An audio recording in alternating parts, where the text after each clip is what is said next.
Hi everybody, welcome back to the Claremont Classic Garage. We're in the junkyard again, and it's winter and it's cold and there's a lot of snow. Luckily, the car I'm about to work on, 2 cars over, I found this snow shovel leaning against it, so I was able to clean around where I'm going to work. Let me show you what we're up against. This Dodge Caliber of mine, I tell you, it doesn't matter how much I fix it, it just keeps on breaking. It's not been treating me very nice lately, even though I'm nice to it. What's happened now is our instrument cluster has gone on the fritz. I don't even know if this one is any good, but at least they have kind of a warranty here. So we're going to go ahead and pull this out and get out of here, and I'll show you what the problem is when we get back to the shop. All right, we got it out. Now we can head back to the shop and see what we can do with it. All right, we're out. Now I'm going to show you the problem.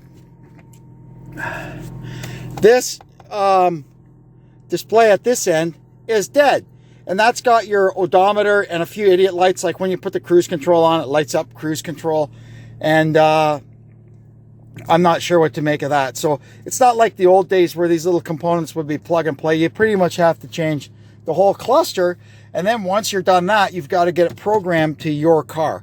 But one step at a time, we're going to get this thing home and at least get it plugged into this car and see if it even works. What makes this one unique is at this end, it's got the EVIC, which is the Electronic Vehicle Information Center. Sounds very important. It just shows, you know, your compass, temperature, your tire pressures, a few things like that. And they don't all have that. Out of the 2 junkyards I go to, there was 8 calibers and only 1 had an EVIC dash in it. And that's the one we got this cluster out of. See you back at the ranch. So this is not just like going to the junkyard, like if you're working on, like me, working on a 71 Valiant or something, and I could just grab a cluster from any 71 Valiant and it's good. These things, I mean, look at this stuff. Look at the back of this. It's just insane. This here is the connections for the electroluminescent lighting.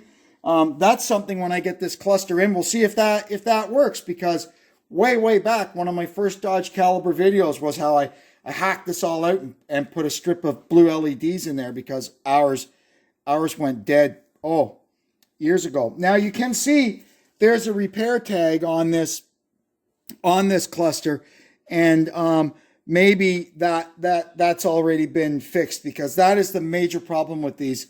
When these clusters go bad, it's usually the lighting that goes bad first. But anyway, you can see down here at this end, this is all the stuff for the EVIC. So at any rate, we're gonna pull the cluster out, put this one in, see what happens. I have bought some software and hardware for my PC that allegedly will allow me to correct the mileage on this cluster. But we won't know that till we get started. So first thing we're going to do is get the computer hooked up to this car and see if we can get the mileage out of the cluster that's there. So I get confused because this thing is upside down and backwards. Yes, so this is the end, just the normal end that all Dodge Calibers have. This end. That's what's dead in our car. This is the add-on, the EVIC part. If you get one that does not have EVIC, these components won't be here. All right, I've got some software in my computer. I've got a what do you call this? An interface that connects via USB to the diagnostic port. So I got to get that plugged in.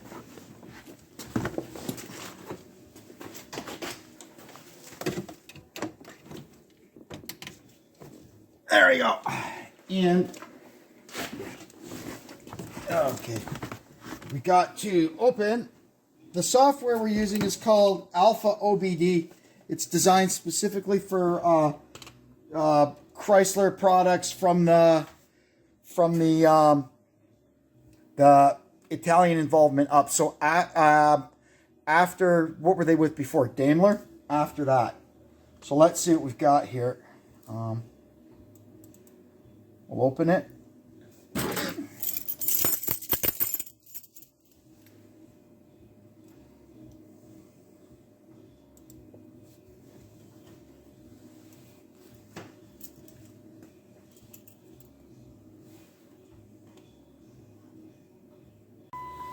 Okay, so now we've got this thing hooked up.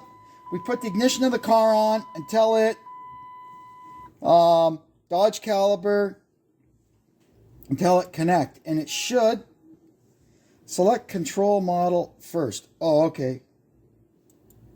Control unit model.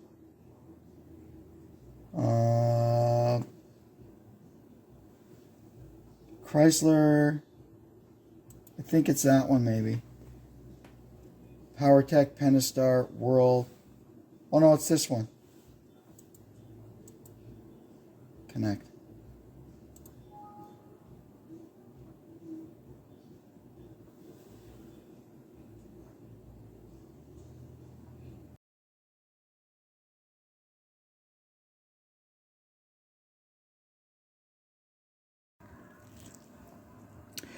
This is the section here of this program where I should be finding the odometer correction. And of course, it's not there. The guys that monkey around with the Ram pickups and the LX cars, the Chargers, Challengers, and everything, they're constantly changing instrument clusters. And this is where they go to correct their odometer. But there's nothing here. Now, this car is, I believe, from the German era of Chrysler. I don't think Fiat came along until after these cars were made. But anyway, I did find something in another screen. So what I'm going to do now, I'm going to shut everything down, and I'm gonna swap the cluster. And worst case scenario, it's got to go up to the dealer to get reprogrammed, but it's broken. It has to be changed. Step one, we're going to disconnect the battery. Shove that down there. Now we can go and start taking the dash apart. First thing we have to get out is the speaker panel, or the rear panel. It's back here, and you can see there, it's got little clips, and you work your way across and pop those out. And once you've got them all, the panel just slides straight back.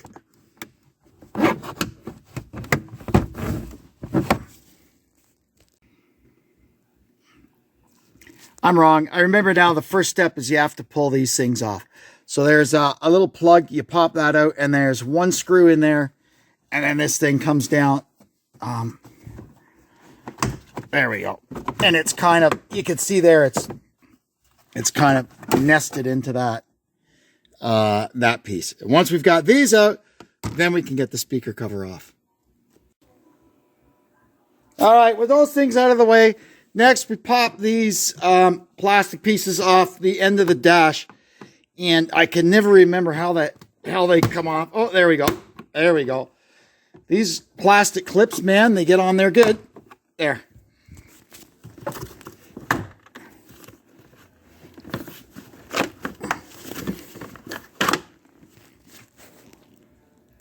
Sorry, the camera was flopping all around.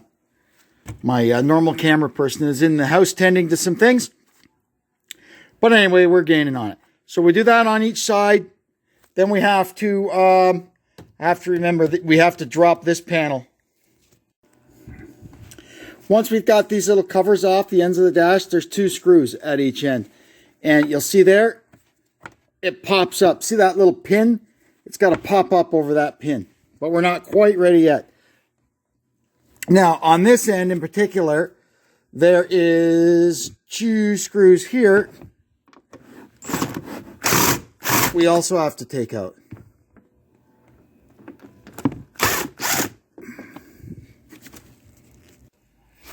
Now we got to pull this off, the cover for the stack. And it's seen, there's no screws in the back of it or nothing. It's kind of violent. You got to just like pull, and it comes off. Once you've got the stack pulled back, you'll see there's a screw on each side just above the radio. We'll get those screws out next. Then you just pull this panel down. You don't have to take it right out. And you'll find there's a couple of screws behind it for the bottom of the cluster. We're not worried about those right now. But there is one screw there we have to get out.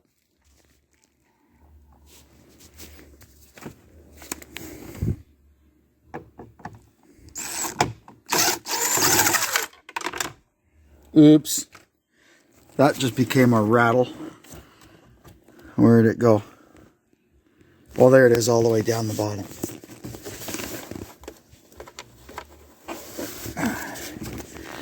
Got it.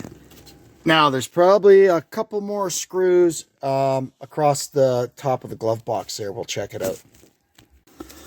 There's 6 screws across the front edge of this, and there's 2 in the back of the upper glove box. Once you've gotten those all pulled out, that'll give you the wiggle room you need to force this piece of plastic up, and then we can get the screws that hold the cluster in.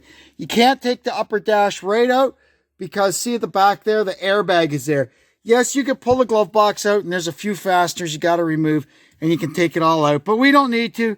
We'll have all the room we need to work here. Once we've got these 4 screws out, you pull the cluster out and you've got to kind of reach down in behind it, and there's 4 connectors there. You push on the tab in the center of it and pull them out. They're not the easiest things to get out, but you can do it. Now I've got it out. You can see here this is the wiring from our LED dash lights that we installed. I'm just going to snip that, and if I have to put this one back for any reason, we'll just reconnect it. It's no big deal. Well, here's the 2 of them out. Here's our original one. And here's the one we're going to put in. They look the same enough, but there's only one way to find out. Now I've got that cluster stuck back in there. I'm going to go in a second and hook the battery back up, and then we can start checking things out.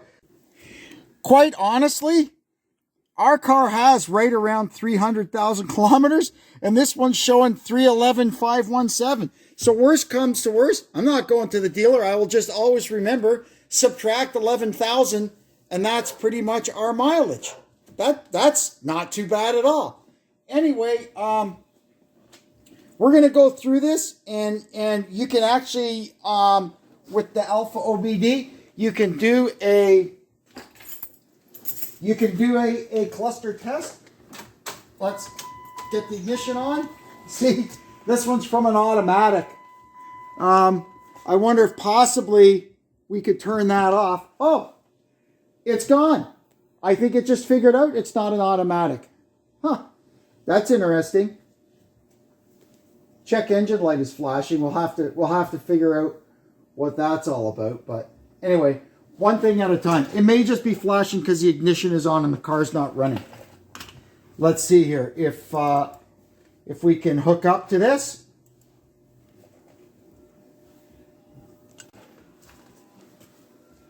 We're connected to the instrument panel, so we can go here and let's see what we can do.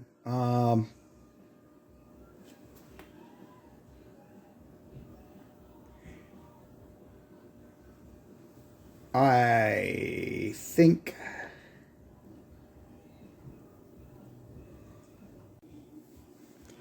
okay, I'm gonna call it. I don't think, because that odometer is within 10,000 ish of our old odometer, I'm just gonna either leave a note on the dash minus 11,000 or something. It doesn't matter. I've already paid enough money for this software that I can't use. Now this stuff, like I said, if you've got a newer Ram, Chrysler car, it works fine. I think it's just this old one, the support just isn't there because there's not too many people like me doing this sort of stuff. Anyway, and I don't really think I feel like taking it up to the dealer and paying them to do it.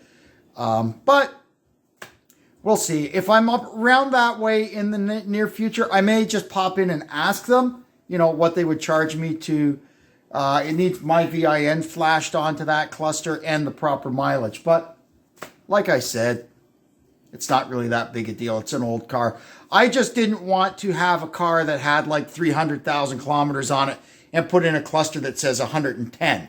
That would, that gets you into a sketchy area. But having more on the cluster than the car has on it, nobody's going to bother you about that. Anyway, let me put this thing back together and we'll take it for a road test and make sure everything's good. And it's hard to see because the flash comes on the camera, but the illumination, the electroluminescent illumination on this cluster works. So that's good. We don't need to put our LEDs back in. This is fine. Last thing we're going to do here, we're just going to tighten up our battery terminal. And there we go. And put this air silencer thing, whatever it is, back on. And we'll take her out for a road test.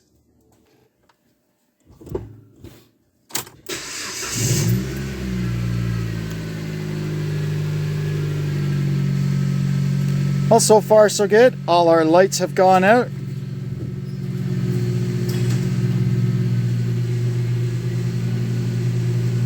The fuel gauge, it had a quarter of a tank of fuel in it, last I remember, so let's just go. I just want to make sure the speedometer works, and yeah, I see it working. We don't even have to go on the road.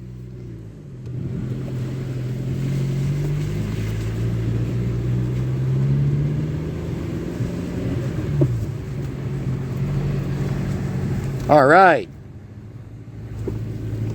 I would much rather have my own odometer in here with my own miles on it, but like I said, this one is so close to what we had,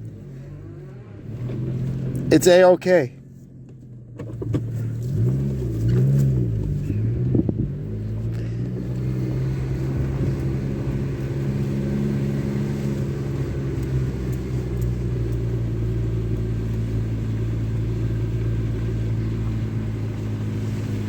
That's sloppy, messy, mucky.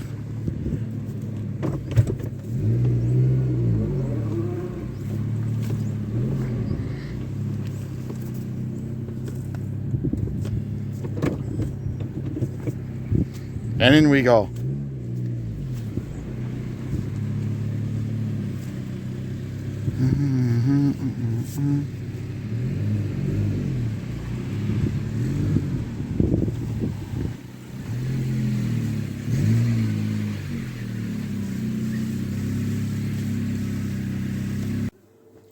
So, well, that was kind of, well, it was an interesting job.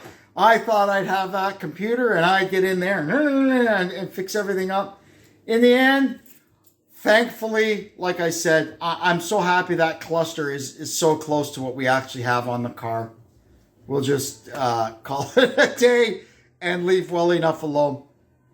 Anyway, I'm going to wrap it up now. I want to thank you for tuning in.